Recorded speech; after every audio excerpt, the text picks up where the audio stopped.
Okay, welcome everybody to our final piece of content that I've delivered to you for Strategic Sport Management in 2015.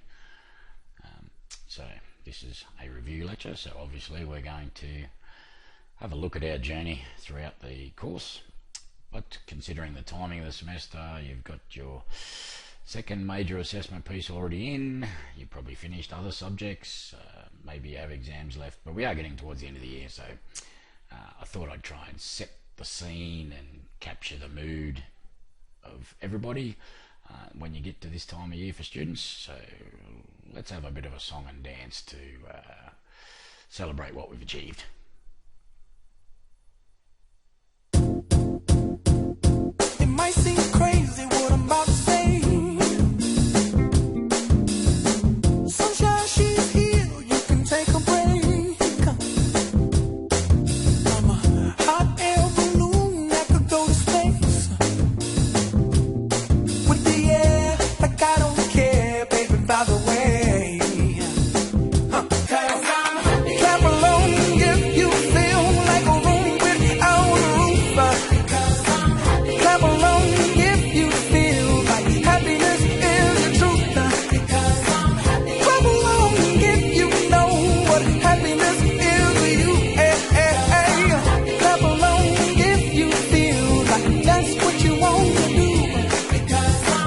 Clap along if you feel like a room without a roof. Clap along if you feel like happiness is the truth. Clap along if you know what happiness is to you. Clap along if you feel like that's what you want to do. Okay, so wasn't a song and dance from me, but let's be happy that we've reached this point, and hopefully you've got something out of it, and hopefully I can capture that in what I discuss here. And I'm sure you would agree that there's things throughout the year that have been good, bad, and ugly. But anyway, we'll move on. And what we're going to do, I'm not going to cover week by week and go through all the different topics that we've covered. I just want to, as it says here, point A to B to A, try and capture the general concepts that we've covered, and with some additional stuff at the end that, in my tradition, I'll bring up and set you a couple of tasks to finish with. Okay, so in the beginning, this image here sort of captures where we started. It said that strategic management is all about thinking big, getting the big picture, rather than being focused on day-to-day activities. And the whole idea of strategic management is to separate yourself and make yourself stand out from the crowd. And in the strategic language, we talk about competitive advantage and sustainable competitive advantage. They were the two key things that we looked at. We presented strategic management as a process. You saw this image many times, and we went through these steps, and we also, as part of it, we covered all these areas. So the strategic position, we covered strategic choices, thinking about the different levels of strategies and things, and then we finished up with strategy into action. So in keeping with the idea that I'm not necessarily going to go week to week, although it will go that way a little bit, just highlight the fact that at the end we discussed aspects of strategic control and managing change, and what this hopefully reinforced to you is that although we presented strategy as a process and we went through a number of steps along the way and almost seemed like a step-by-step thing, this control and change management aspect should have driven home what we also said at the beginning is, although we do set deliberate strategies, these things are a living document. And it's a constant process. It's not a one-off, well, hopefully it's not a one-off process that you do for a period of a month or so every 3 years. It's something that should be ongoing, and we have deliberate strategies, but we've also got to keep our finger on the pulse and know what's going on so that we can develop emergent strategies along the way to cope with either changes in the environment, things that unexpected things that come up that change the way we want to implement things. We're not reaching our goals for whatever reason, we change our implementation strategy, so on and so forth. So, when we began, we did start with a strategic position. We spent quite a bit of time on this, probably about 6 weeks, the first 6 weeks in your first assignment. And although it may be disproportionate, it is a crucial part of the strategic management process, is understanding your strategic position. And to begin this, we focused in on the company right at the centre of this image, which we also looked at a few times.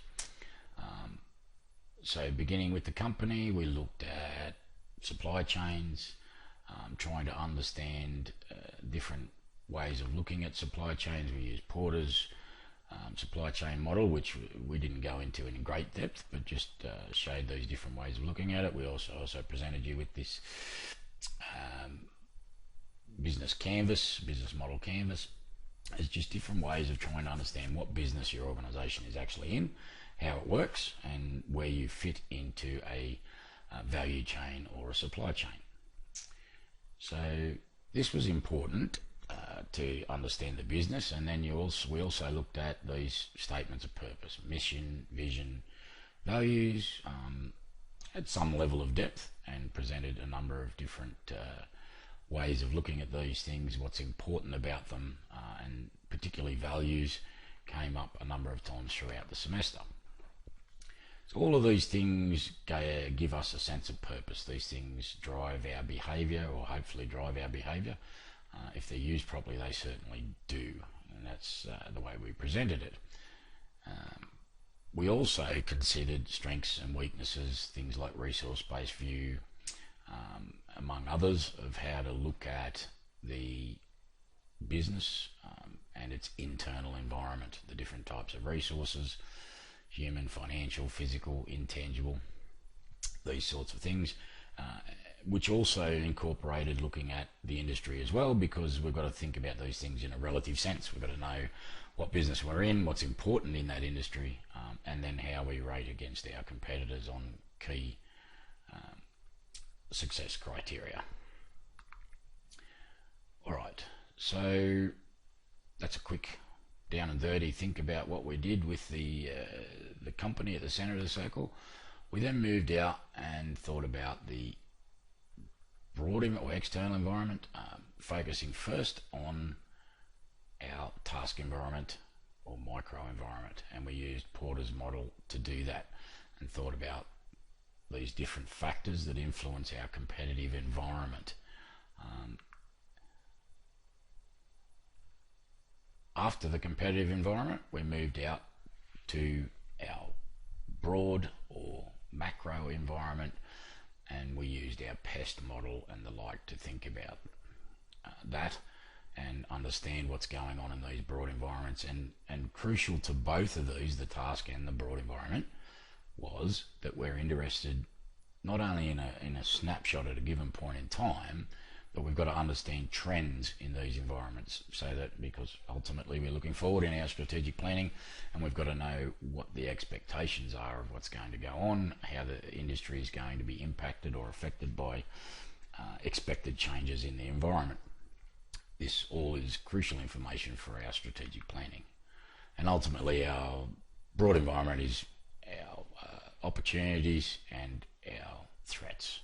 So combining all of that, we have our SWOT, strengths, weaknesses, opportunities, threats, and we tie that together with our statements of purpose. So that's essentially what we did for the close to the first half of the semester, and we went through week by week looking at the different ways of looking at these particular aspects of the environment, both internal and external, to come up with our strategic position, situation analysis, a number of different terms, as you no doubt gathered along the way. We've got multiple terms to describe the same sorts of things when we think about strategic management. Once we'd looked at and finished our situation analysis, we moved on to thinking about strategic choices and how that works. Focusing on corporate strategy first, the moving on to business level strategies, context we worked on in the Cavs and other sport organisations may not fit the corporate model per se. There may be a standalone business, but the principles still apply for your top level strategies here. We thought about the different directions you can choose, whether that be growth, consolidation, restructuring, as well as your market penetration, product development, the different ways you can pursue growth, those sorts of things. On top of thinking about strategic choices, we also looked at a number of factors that influence your choices and what you need to consider and make sure is in alignment with your strategic choices. Things like leadership, culture, diversity, and succession planning, performance management of human resources and things. We also looked at the organisational design and how that fits into the picture. The different organisational designs are suitable to different contexts, such as networks, matrix structures, functional designs. We thought about how information flows are affected by structure and design, and captured steps to organisational design very briefly.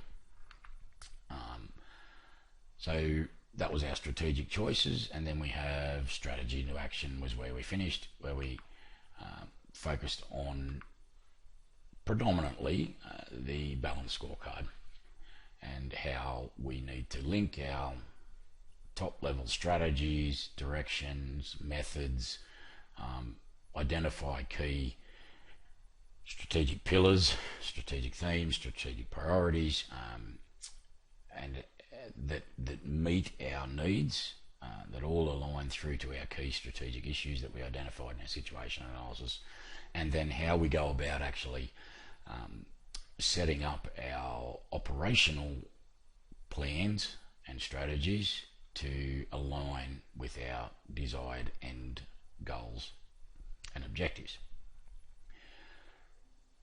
Okay, and as part of that process, we finally finished off with thinking about the different ways of looking at control, feed forward, feedback, concurrent, and managing change, and the different types of change, whether we have our radical transformational change or we're looking for evolutionary change. So all in all, that was our overall strategic management process that we went through.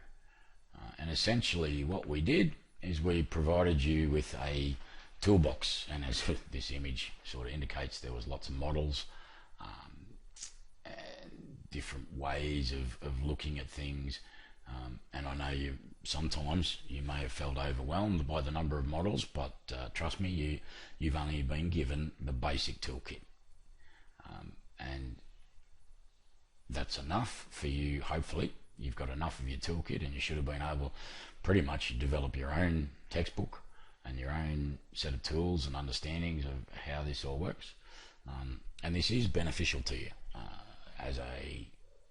We all want to be managers, whether you're a frontline manager or you're going to be in senior management or you're running your own business. These tools and concepts that you've learnt over this semester are crucial to being part of that process and having a positive impact on things. Like I said, it is limited though, and there are many other tools and things that you will need to particularly consider if you are in more senior levels, and as well, even if you're in your own business. We only really touched on a few of the broad areas like change management, human resources, things like that. So you would develop your own resources to go add to your toolkit as you go along. But in general, you should be well equipped now to be an active and positive contributor to any strategic management process that you come across, and understand what is happening and why your company you're working for or your own company needs to do these things. Okay, so that's a bit of a overview and of where we've been, what hopefully you've got out of it. So I just want to reflect a bit now on going back to the start again, what we said about approach to learning, what you could expect from the course, the way I deal with things, and I was stepping out and interestingly, I don't know that everybody has watched all the lectures, but if you do, you will see that I brought up many things along the way which some people didn't necessarily pick up, but this is one thing that was important at the start, where I said we're going to be flexible, but interactivity is important. So flexible doesn't mean you don't have to engage with me. Focus on professionalism, and that hopefully things are led by you through your own questioning and inquisitiveness if things are working properly. So in general, what the whole goal for me throughout this subject was to give you that subject specific knowledge, to give you that toolkit that you could take with you and take forward and be able to understand how to apply these concepts in a real world context. And I'm confident that certainly the vast majority should have that level of knowledge and learning outcomes. The other side of these key words here, development and nurturing, when I look at my philosophy of teaching and things, these are the things that I'm focused on. So independent and critical thinking is a key part of what we try and do at university. It's what one of the key generic type skills that you're supposed to get out of coming to university, particularly if you want to be a manager. You want to be, as the next slide will show, leaders, not followers. So the idea is that obviously we want to develop these things, and the development and nurturing combine to be this concept that I deliberately try and challenge you and set you challenging tasks, and then I make myself very available so that you can come to see me, you can engage with me and discuss the challenges that you're facing, see the new ideas that you're developing, challenge some of the things if you wish, come and talk to me. And I don't think that I could be criticised for not being available. And again, if you go back to the first lectures, I quite clearly said that it's very frustrating. We make ourselves available and very rarely does it get used until people get assessment items back. And the same scenario played out again this semester. So I just go on to that challenge. I quite clearly said that it would be a challenging subject, particularly the first assessment piece. And I set many tasks and said many times that you need to be doing this week by week by week and make it work. And one of the things I always find interesting, and I've got this next slide, and I don't know that it's 100% accurate, there's this concept called shiny object syndrome, but the title I got up there is that we're trying to make you into leaders, not followers. But one thing that I always find curious is how people want templates and they want to see the end product and things like that. And this is where I get this shiny object. You want to see the shiny finished project. But another way of looking at that is that it sounds to me a lot of times like people seem to think that our role here at university is to teach you how to fill in forms, so to speak, give you a template, show you how to fill it in. That's not what it's about at all. We're trying to create independent, critical thinkers, creativity. And so this semester in those generic skills, I clearly focused on a few areas around your analytical abilities, where we looked at the FAI, thinking about facts and assumptions and making inferences. We did looked at synthesis and how that works and trying to get you to synthesize information that you've found from a number of different areas and bring it into a meaningful whole. And that's where the real prize is. That's my bottom picture down there, is the trophy. yes, it's a shiny object, but the real prize is staying on task, learning to do the little tasks that you've been set, and giving yourself that ability to create your own things within conventions and things. So, okay, we do a business report. There's some conventions we follow, that things are numbered and the way it's presented, but ultimately what you present and the information you present should be yours, not somebody else's. And it's, again, I'll just say, it's not about teaching you to fill in templates and forms. It's about you being independent, critical, and being able to synthesize information. And we're at 2/3 of the way through your degree, and hopefully you're building those skills as we go along. Another thing that I do use with my PhD students as well is showing my age. One of my students actually said they had never heard of the Karate Kid, the movie, but in that movie, that captures some of what I'm talking about here. Where, and don't for a minute think I'm trying to put myself out there as a Mr. Miyagi mentor and that kind of thing, but it's more about the concepts that the boy goes through, where he's given tasks to wax on, wax off, and waxing the floors and painting the fence and doing those things. And the skills that he's learning, he doesn't really realise their benefit until much later down the track. And that kind of thing is important in the concept of when you go through your university degree and go through subjects, that you just do what's asked of you and focus on the bits that are asked of you, and the big picture will emerge in the end. Okay, so in that reflective concept, I'll finish up with giving you a final task, and it says there, as we started, we shall end. So we began, I gave you the task around looking at the Hannibal videos, answering a few questions in your portfolios, which you've been doing as requested and filling out as we go, describing your journey, making connections, understanding what's challenging, what's not, and importantly looking at things from other perspectives. So before we do these last couple of things, I put out and say things all the time, which again I said in lectures, that you may find not necessarily offensive, but some of you may take offence at some of the things I say. That's fine. The idea is I'm not here to be a friend of yours. I'm here to present. I'm here to challenge.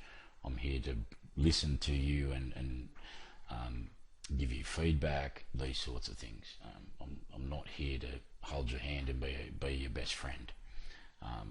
So that's how it is. Happy to be friends, but that's not something that we set out to do. So when I say see things from other perspectives, which is where I just started that little ramble, is understanding things from other people's perspective. So when something doesn't go the way you expect, or the way you would like, it's not acceptable to just go, oh, this subject's not fun. Well, lots of things you do are not going to be fun. This lecture's not fun. Well, no, I'm not an entertainer. I'm here to present information. So what you've got to do is think, well, okay, you're going to come across this again. How will I deal with that in future? How can I better deal with that? Rather than trying to change what someone else is doing, how about we think about, okay, let's look from their perspective. What are they getting at? What am I getting at? How can I better manage that situation in the future? So that's what you've been doing throughout the semester. Now, as a final task, there's just these 3 questions I would like you to answer as your final entry into your portfolios. So quite simply is, what did you find most challenging in the subject and why? That's the meaningful part, not just give me one sentence. There's got to be a little bit to it. What did you find most rewarding in this subject and why? And it says most rewarding. Please don't just say nothing. Surely something was rewarding, even if it's not anything I did. Surely you've got something out of it. Maybe it was your group work, maybe it was something else that's come out of being involved in this subject.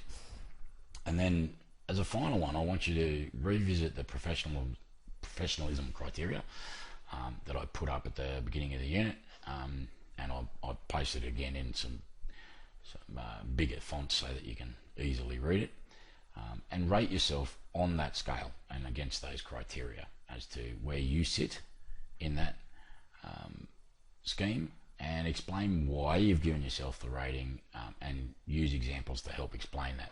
And the reason I've said that is to just tease out a bit and make you think a bit deeply about it, rather than just going, oh, I think I'm a beginner or I'm proficient or wherever you are.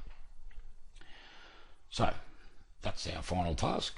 That's our whole semester. As I said, I hope you've got quite a bit out of it along the way. These are the professionalism criteria that are in the slides.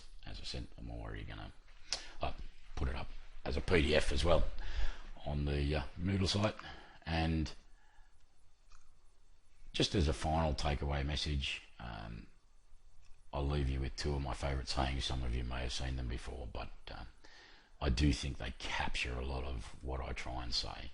So what you go after here will largely determine where you go hereafter. That's not just in this subject. It refers pretty broadly to what you do right now. What you're trying to achieve right now will largely affect where you end up in the future. And thinking about teaching and what a good teacher is, again, a good teacher is someone that makes themselves increasingly unnecessary. So my job is not to be a repository of information that you come to and say, how do I do this, how do I do this?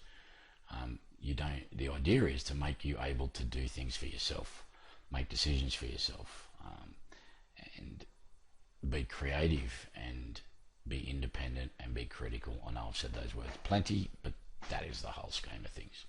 So in the end, I hope that you've got a bit out of it, and I wish you well in your future challenges. Cheers.